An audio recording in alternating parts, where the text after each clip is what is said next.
Objetivo imediato é aquele que você alcança aos poucos, passando por outras etapas antes de chegar lá. Em 1968, o objetivo imediato de Maria Morgado de Abreu era o de reorganizar o Museu Histórico de Taubaté. E Taubaté teve um museu respeitável. Conheci esse museu e reconheci algumas peças depois na casa de algumas pessoas. 20 anos depois, o objetivo imediato de Maria Morgado era organizar a nova casa do museu.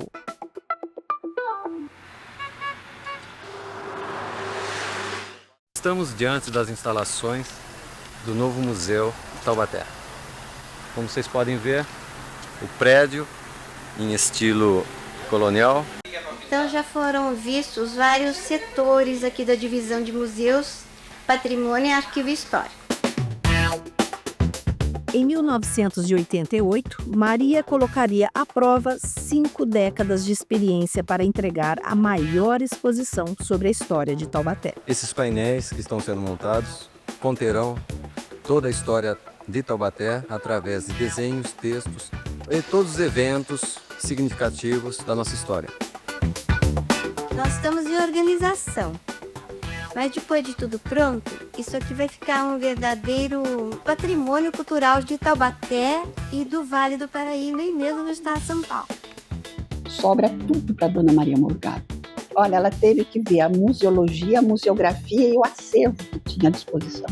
Não foi fácil, viu? Mas interessante que a Dona Maria Morgado sempre foi muito sábia em separar as coisas e não perder o foco dela.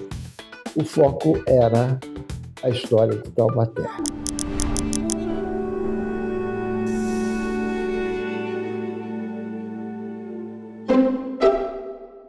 Em 1967, a professora Maria Morgado tinha o objetivo imediato de convencer os taubatianos de que Juscelino Kubitschek não fundou a cidade.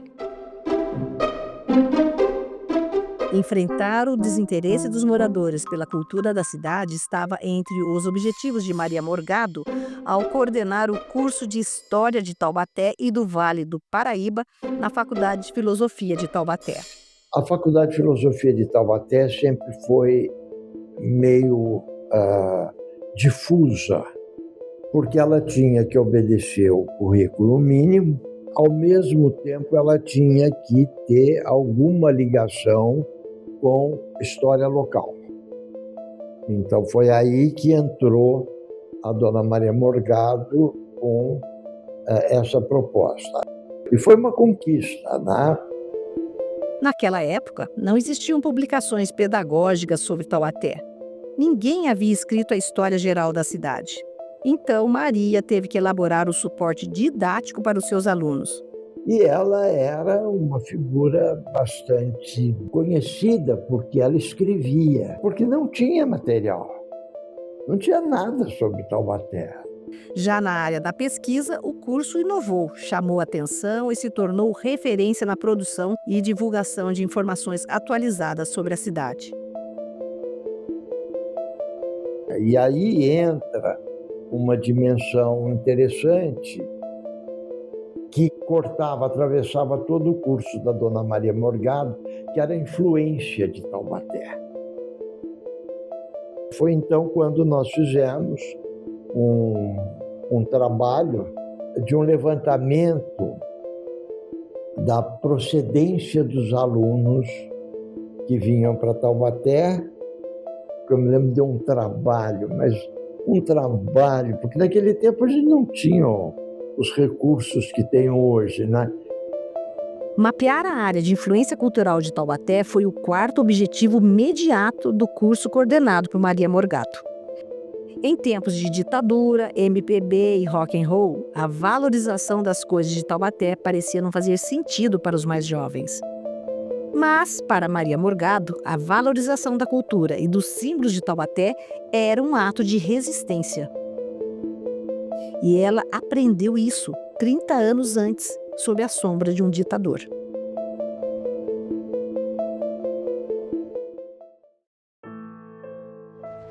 As bandeiras representando os estados do Brasil, enfileiradas, aguardam o momento da cremação. Como disseminar conhecimento científico em tempos de repressão e censura? Como inovar numa cidade ainda presa a tradições centenárias, onde até símbolos locais eram silenciados?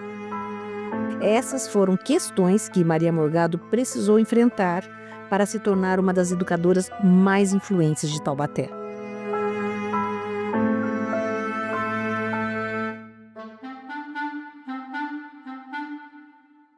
A Universidade de São Paulo abriu suas portas em 1934, inaugurando uma nova era para o ensino superior no Brasil.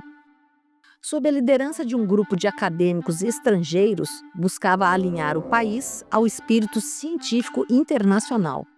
Entre eles estava Pierre Monbeil, da Missão Francesa, um geógrafo rigoroso conhecido tanto por sua erudição quanto por sua intolerância aos que considerava medíocres. Monbeil ficou com a fama de ser um mentor exigente e, muitas vezes, explosivo. Entre os estudantes que cruzaram seu caminho e mereceram sua consideração estava Maria Morgado de Abreu.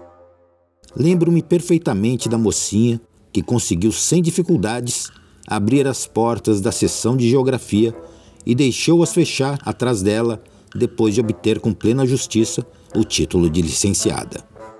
A mocinha Maria Morgado passou assim a ser senhora licenciada. Foi sob sua orientação que Maria aprendeu uma lição crucial: produzir continuamente e com rigor científico.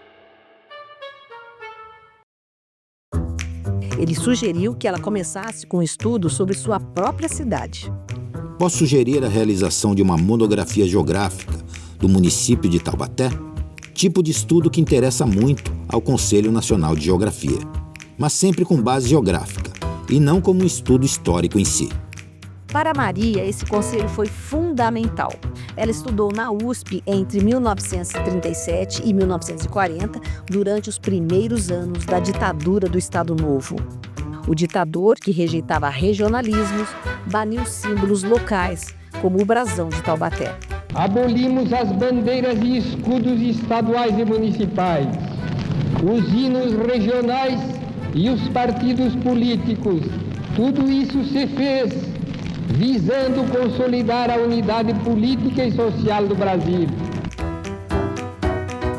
Maria encarou a ditadura, transformando escolas de Taubaté em verdadeiros laboratórios de pesquisa. Entre as décadas de 1940 e 1960, seus alunos mapearam, desde vestígios pré-históricos até as expressões mais autênticas da cultura popular de Taubaté. Suas aulas pareciam hipnotizar a classe. Não sei como ela conseguia. Falava das regiões brasileiras, integrando a geografia com fatos históricos, com costumes, fauna e flora locais, parecendo projetar um filme nas nossas cabeças. Se Monbeil tinha fama de explosivo, sua discípula destacava-se pela diplomacia. A forma como divulgou a história e o folclore de Taubaté projetou seu nome além dos muros da escola. Em 1971, sua expertise a levou a colaborar na elaboração do Plano de Ação Imediata, um projeto de planejamento urbano encomendado pela Prefeitura de Taubaté. Maria prestou consultoria nos setores da cultura, turismo, folclore e paisagismo. Essa contribuição evoluiu para a criação do Departamento de Educação e Cultura e da Divisão de Museus e do Arquivo Histórico de Taubaté, pilares do sistema cultural da cidade. E a diplomática Maria Morgado de Abreu fez algo raro acontecer. Desenvolvimentistas, conservadores e progressistas concordaram que cultura era um investimento estratégico. Sua capacidade de transitar entre polos opostos fez dela uma figura única no cenário cultural e político da cidade. E isso seria fundamental para definir a marca que simboliza Taubaté.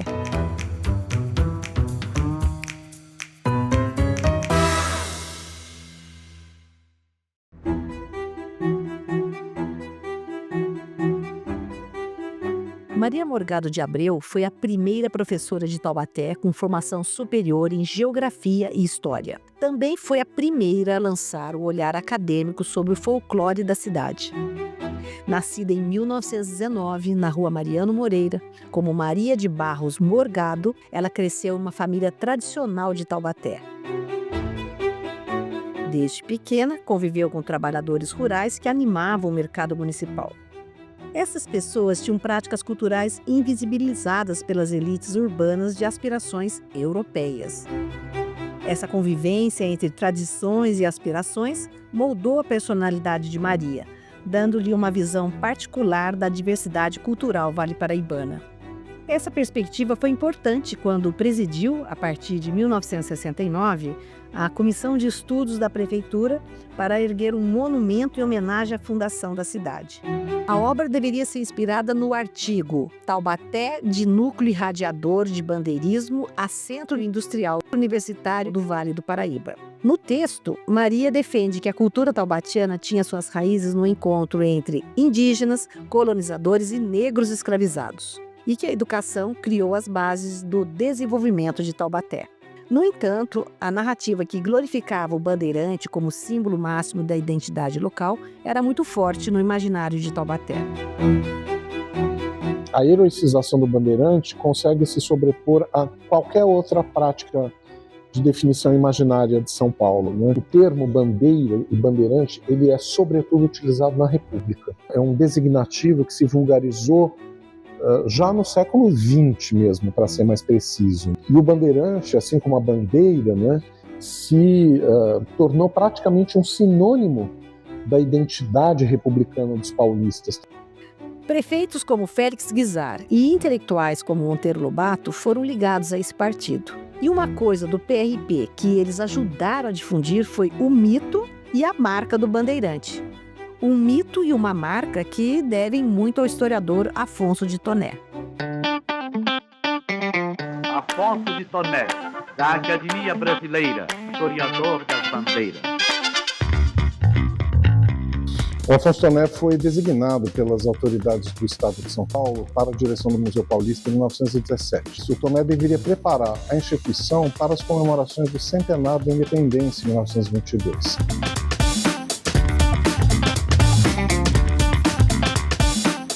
As relações com o passado brasileiro estavam na linha de discussão do Partido Republicano Paulista, no sentido de evidenciar um nexo entre a potência da cafeicultura paulista, do presente político paulista de então, com um passado mítico, um passado considerado responsável por esse presente.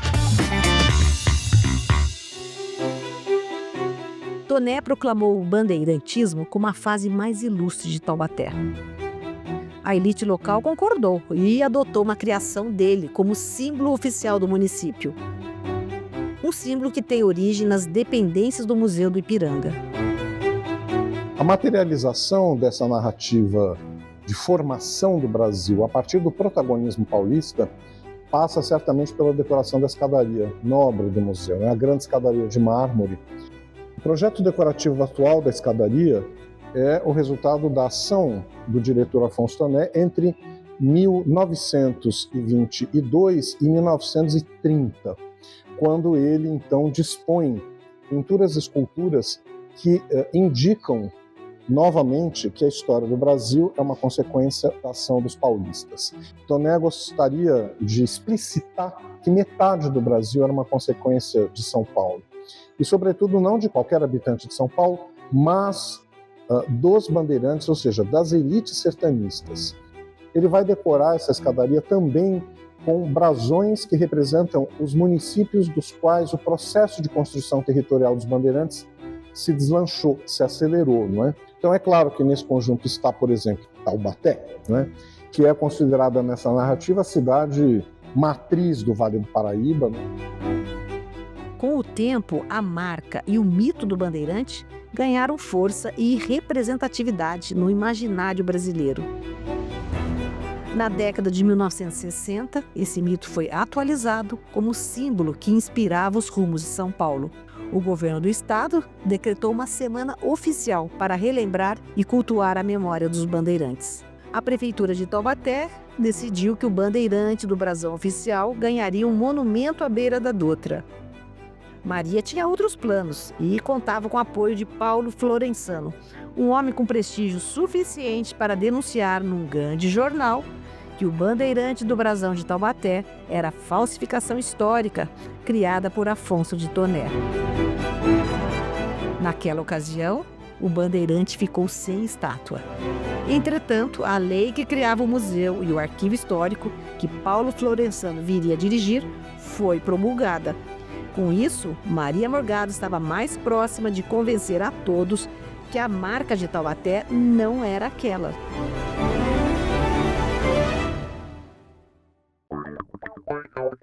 Na década de 1980, Maria Morgado se tornou um nome da literatura. Ela lançou 2 livros que se tornaram leitura obrigatória para quem buscava informações confiáveis sobre Taubaté. E sua casa, na Praça Santa Terezinha, virou ponto de peregrinação de pesquisadores, estudantes e jornalistas em busca de conhecimento sobre a cidade. Foi nessa casa que o Museu de Taubaté começou a ser projetado. Ele deveria estar localizado no centro e oferecer ao público uma hemeroteca com jornais a partir de 1861, uma biblioteca especializada e o acervo histórico pessoal de Paulo Camilleri Florensano. E esse espaço surgiu quando a Casa Oliveira Costa foi ameaçada. A coisa aconteceu assim. Então, o alargamento da rua Níger Ortiz levou algumas pessoas, talvez até o Paulo Florensano, a falar: vamos derrubar esse casarão para a gente fazer a passagem, alargar a rua, etc e tal, tudo isso. E saiu uma vez o jornal, saiu outra, etc e tal. E aí surgiu a ideia do tombamento como uma resposta dizendo: essa casa não pode ser derrubada, certo? Isso tudo tem a ver com resquícios de uma política e de um jogo político que não existia mais, mas que ficava na memória das pessoas. Vamos acabar com os costos aqui de Taubaté. E aí meu pai, o Janjão e as tias concordaram com o tombamento. E eu levei a coisa, porque eu trabalhava no Condefat nessa época. E aí fizemos o tombamento. O casarão estava tombado, daí foi alugado para a prefeitura. Mas o Paulo Florensano virou dono da casa. E daí criou um museu, e o museu ficou muito bonito, certo? Mas era um museu estático, como um museu que se fazia numa tradição antiga. E era um centro de cultura, porque ali entravam desde as crianças para fazer pesquisas escolares, até os senhores conhecidos do professor Paulo, da dona Maria Morgado, que iam ler o jornal e, ao mesmo tempo, ficava aquela conversa interessante sobre Taubaté, sobre os costumes antigos, novos, as famílias de Taubaté. Ficava uma conversa bem assim, nível histórico. Mas a política reserva surpresas.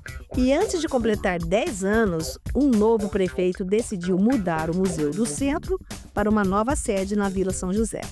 Hoje não parece tão distante, mas quando nós chegamos lá, era um pasto para todo lado. Inclusive passava uma boiadinha na frente do museu. Em 1988, Lia Carolina trabalhava para organizar a documentação mais antiga de Taubaté na nova sede do Arquivo Histórico. Então, eu fiquei pouco tempo no Oliveira Costa. Já estava sendo construído o museu, o atual museu, na Vila São José. E logo nós tivemos que fazer a mudança, o transporte de toda a documentação para o museu novo, né? E eu fiquei muito preocupada porque as caixas foram, aquela documentação preciosíssima, foram na caçamba de um caminhão.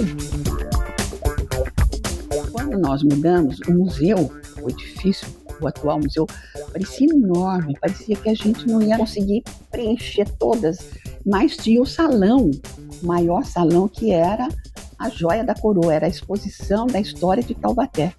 A gente viu o movimento Maria Morgado e Paulo Camilleri Florensano estudando como fazer a museologia desse salão e como seria a museografia. A museologia seria a história. A museografia, como apresentar essa história. Mesmo contrariados, Paulo Florensano e Maria Morgado tiveram de aceitar o novo endereço do museu. Depois da mudança, eu acho que o professor Paulo, ele somatizou a mudança, porque ele começou a ficar gripado, a não ficar muito bem de saúde, ele perdeu a graça, eu acho, de trabalhar. Até o momento em que, de repente, nós temos a notícia que ele está internado com uma pneumonia. Mas está internado, nada tão sério assim, mas foi sério, porque a próxima notícia é a morte do professor Paulo. Paulo Camilleri Florensano faleceu em 27 de maio de 1988. Maria teve que colocar à prova toda a sua determinação e habilidade. Morre o professor Paulo. Sobra tudo para Dona Maria Morgado. Olha, ela teve que ver a museologia, a museografia e o acervo que tinha à disposição. Não foi fácil, viu?